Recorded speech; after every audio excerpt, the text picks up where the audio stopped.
फजल साहब, सबसे पहले तो फरमाइएगा, ये जो बयानात हम देख रहे हैं, ग्रुपिंग की बातें, अंदरूनी इख्तलाफात की बातें, ये पार्टी के अंदर क्या हो रहा है सर? थैंक यू रहमान साहब, आपने एक दफ़ा फिर मुझे अपने प्रोग्राम में बुलाया है।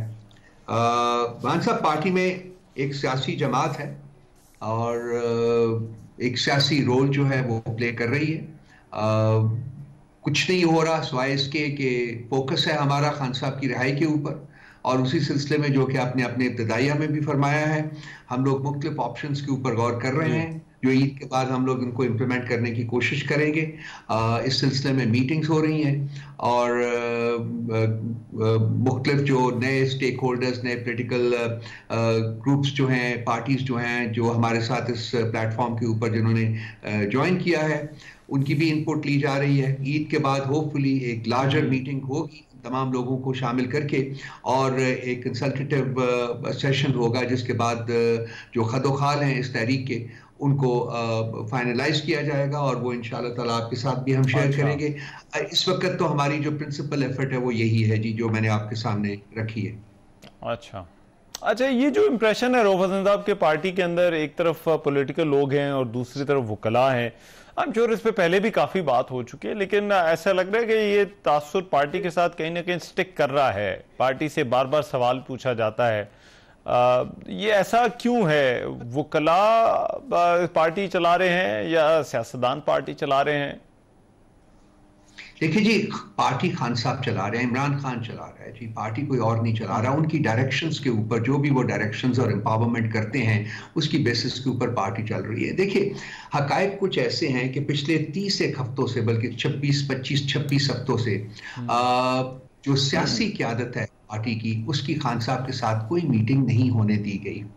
आज के दिन जब हम गुफ्तगू कर रहे हैं तो आज आपको पता है इस्लामाबाद हाई कोर्ट के लार्जर बेंच में जिनको कायम मुकाम चीफ जस्टिस साहब खुद प्रिजाइड कर रहे थे, उन्होंने एक 6 पेज का हुक्मनामा जारी किया था जिसके मुताबिक एक SOP सारे तय किए गए थे, और उन SOP के मुताबिक आज 6 लोगों की, 6 सियासी रहनुमाओं की मुलाकात होनी थी खान साहब के साथ।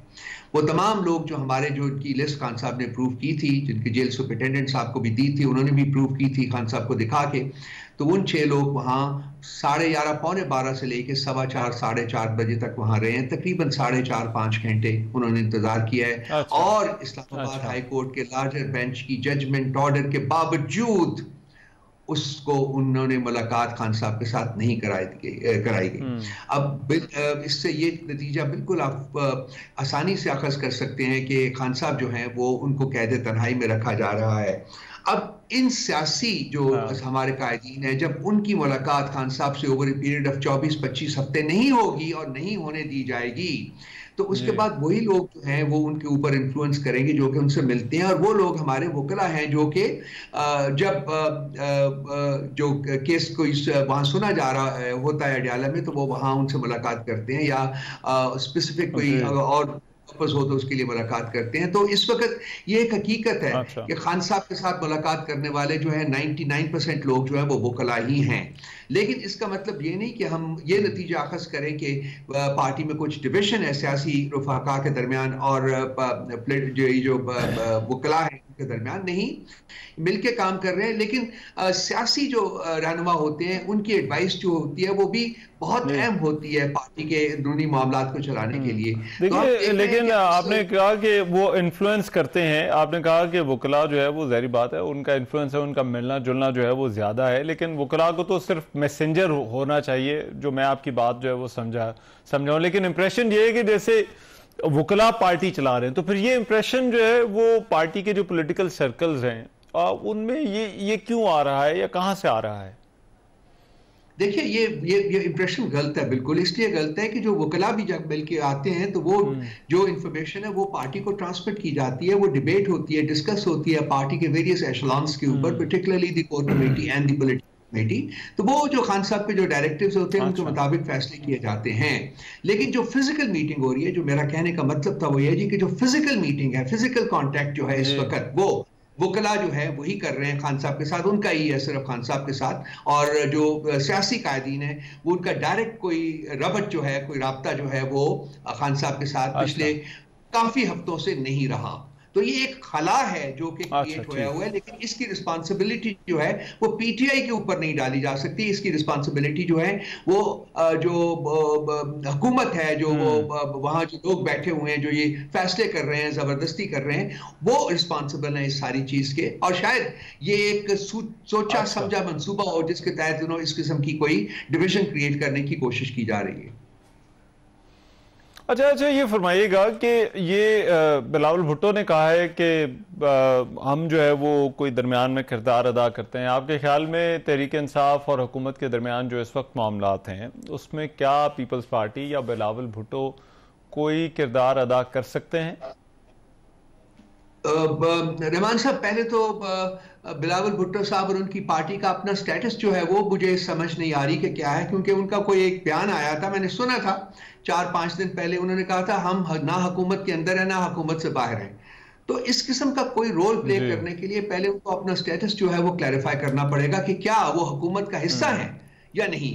अगर तो वो हुकूमत का हिस्सा है तो फिर ये पॉसिबली वो ये रोल टेक ऑन कर सकते हैं, ये चैलेंज टेक ऑन कर सकते हैं। लेकिन अगर वो हुकूमत का हिस्सा है ही नहीं, फिर तो वो ये रोल वैसे ही टेक ऑन नहीं कर सकते हैं। तो जब उनके रोल जो है उसके बारे में कोई क्लैरिफिकेशन आएगी, उनके स्टेटस के बारे में, तो हम पर से किसी किस्म के मुज़ाकरात से भागने वाले नहीं हैं। हमें पता है कि अल्टीमेटली मुज़ाकरात के जरिए मसाइल का हल तलाश किया जाएगा। तो अगर वो कोई उनकी तरफ से ऑफर आएगी, अपना वो स्टेटस क्लैरिफाई करें कि वो हुकूमत का हिस्सा है, फिर उसके बाद अगर उनकी तरफ से हमें कोई फॉर्मल ऑफर आती है तो वो पार्टी के प्लेटफॉर्म के ऊपर डिस्कस करके हम उसका एक एडिक्वेट अप्रोप्रिएट रिस्पांस जो है वो उनको भेजेंगे। अच्छा, ठीक है। लेकिन आपको कोई इम्कान नजर आता है? देखिए, अब क्योंकि ये कॉन्फ्रेंसेस की बात है, ईद के बाद एकदम से पॉलिटिकल एक्टिविटीज जो हैं वो उनमें भी जो है वो तेजी आएगी। क्या ये जो कोई गैप है, बाकी मामलात पर नहीं, लेकिन मैं सिर्फ और सिर्फ पूछना चाहता हूँ ये जो सिक्योरिटी वाला मामला है, सिक्योरिटी वाले मामले पर क्या तहरीक इंसाफ कोई तरीका है कि हुकूमत के साथ बैठ जाए या बात कर ले? रहमान साहब, हम तो उस दिन भी जाना चाह रहे थे जब ये एनएससी की मीटिंग पहले हुई थी। हमने नहीं कहा था कि हमने नहीं जाना। अब मुझे कोई बता दीजिए स्टेटमेंट किसी लीडर की हम नहीं आएंगे। हमने जाना चाहते थे और हमने कोशिश भी की। उसमें है क्या था कि जी हमारी खान साहब के साथ मीटिंग करा दें ताकि इसी कमेटी में शिरकत के लिए उनकी गाइडेंस जो है, उनकी गाइडलाइंस जो है वो हमारे पास आ सके, ताकि हमारी प्रेजेंस वहां इफेक्टिव हो सके। लेकिन हुकूमत ने वो मुलाकात नहीं अरेंज किया। मुझे बताइए, ये हुकूमती काबरीन से आप पूछिए ना कि उस मुलाकात से क्या डैमेज होता था, उनका क्या रेपुटेशन उनकी खराब होती थी, क्या होता था। इससे एक ही चीज साबित होती है कि हुकूमत खुद इंटरेस्टेड नहीं थी कि हम जो है उस एनएससी में शिरकत करें। इसलिए वो उस एनएससी में कुछ हुआ नहीं है, कोई फैसले नहीं कर सके।